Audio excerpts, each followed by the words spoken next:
بیا ای خواهرم، بیا ای خواهرم بر حق نظر کن. حجاب خوب اسلامی به بر کن. مکن سرپیچی از راه هدایت که فرمان خدا فرض است برایت. روی گر راه فحش و بی حیایی، شوی شرمنده در راه خطایی. بمان سرلوچی و بزم و طرب را، بیاموز از حیات علم و ادب را.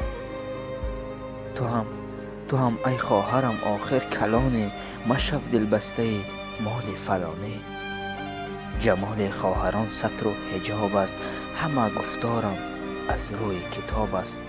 بخوان ای خواهرم شعر و غزل را، بکن اندیشه پیکی